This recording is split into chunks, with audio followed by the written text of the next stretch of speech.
अरशद साहब भाई, जमीन तो आपके पास हिंदुस्तान में जितनी उतनी होगी। धीरे धीरे आज हमारे पास 10 एकड़ है, कर मेरे 10 बच्चे होंगे तो 1 एकड़ आएगी, और कृषि प्रधान देश है ये। ऐसी स्थिति में कहाँ से रोजगार मिलेगा?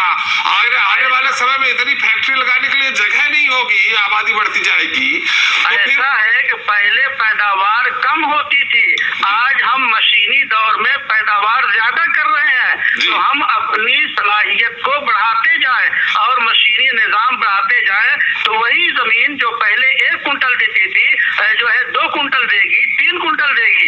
इस तरह रोटी रोजी का मसला के बारे में आपको जानकारी होगी। आप इसके पक्ष में है या विपक्ष में है, विरोध में है जनसंख्या नियंत्रण नीति के? हम इनको मशवरा देना चाहेंगे जी। और उसमें 3 पहलू है जी। पहली बात यह है कि इंसान को तजर्बे से फायदा उठाना चाहिए जी। और पूरी दुनिया ने आबादी पे कंट्रोल के लिए अक़वाम मुत्तहिदा की निगरानी में तजर्बा किया है जी। जिसका नतीजा ये रहा है कि 94 मुल्क जो हैं वो नुकसान के शिकार हैं और वहाँ का आबादी का बैलेंस बिगड़ गया है। तो ये तजर्बा हमारे पास मौजूद है, इससे फायदा उठा के ऐसा बिल पास नहीं करना चाहिए। दूसरी बात ये कि इससे मेडिकल वो बिगड़ गया है, लिंगानुपात बिगड़ गया है, आपका कहने का मतलब?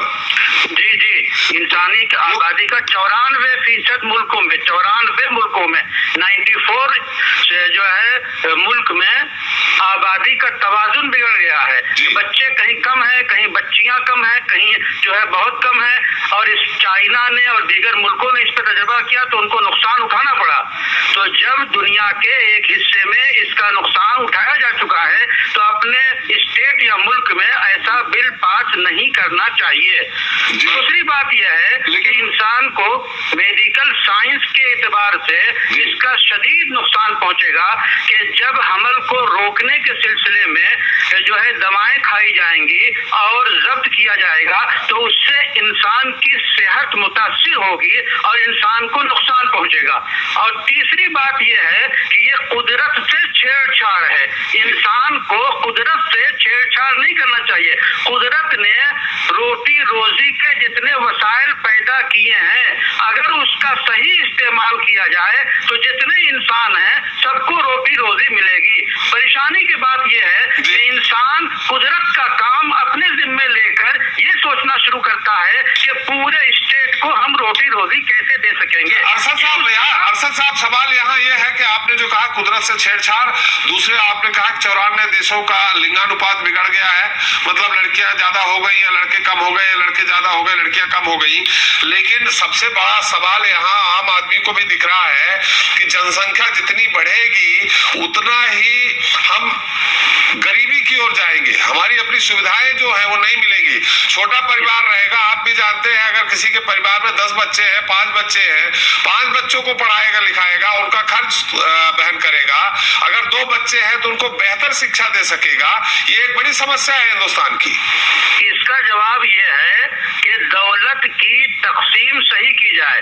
गरीबों के पास कम पैसे हैं और 95% गरीब हैं अगर, तो 5% इतने बड़े मालदार हैं कि उनकी दौलत को सही तकसीम किया जाए तो यूपी के हर बच्चे की परवरिश और तालीम हो सकती है।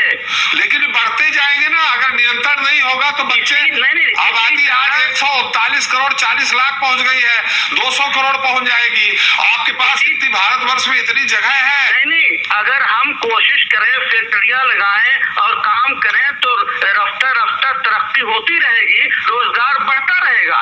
क्योंकि जो आता है अपनी रोजी लेकर आता है, ये हमारा फलसफा है। इसलिए इस फलसफे के खिलाफ सोचना ये इंसान को खुद अपने को परेशान करना है। अरशद साहब भाई, जमीन तो आपके पास हिंदुस्तान में जितनी उतनी होगी। धीरे धीरे आज हमारे पास 10 एकड़ है, कर मेरे 10 बच्चे होंगे तो 1 एकड़ आएगी, और कृषि प्रधान देश है ये। ऐसी स्थिति में कहाँ से रोजगार मिलेगा?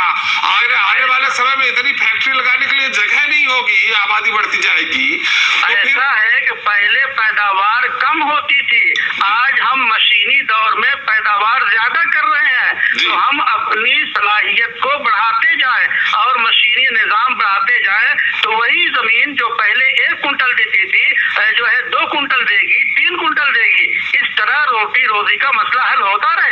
साहब। मतलब आप फैमिली प्लानिंग के भी अगेंस्ट में है, विरोध में है कि फैमिली प्लानिंग नहीं होनी चाहिए, चाहे हिंदू हो चाहे मुस्लिम? जी हाँ, हर इंसान को इस तरह की फैमिली प्लानिंग जो इंसान को नुकसान पहुंचाए उसकी प्लानिंग नहीं होनी चाहिए। जी अरशद साहब, वैसे एक सर्वे का आता है, सर्वे कौन सी एजेंसी ने किया है मुझे ध्यान नहीं आ रहा अभी, मुस्लिम परिवार में भी जिनके 2 बच्चे हैं वो लोग भी इस एहतियात रखते हैं इस बात को लेकर के कि वो ज्यादा बच्चे पैदा ना करें। 2 बच्चे हैं या ज्यादा से ज्यादा 3 बच्चे हैं, 1 बच्चा है, उनका आर्थिक स्तर बहुत अच्छा है, लेकिन जिनके 6-6, 8-8 बच्चे हैं उनका आर्थिक स्तर गिरता जा रहा है नीचे। हम ये कहते हैं एहतियात वहाँ पर जहाँ पे मेडिकल जो है इशारे मौजूद हों, अगर नुकसान हो सेहत के लिए तो वहाँ पे एहतियात रखी गई है।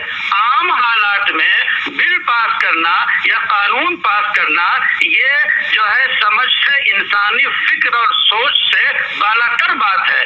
जी मतलब योगी जी क्यों कर रहे हैं ये आप बता सकते हैं?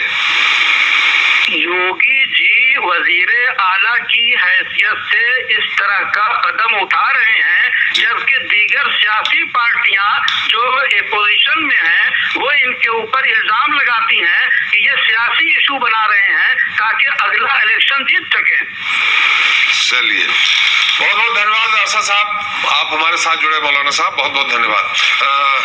अब्बासी, आप अपनी बात थोड़ा संक्षेप में कहें एक बार फिर। मैं अपनी बात तकरीबन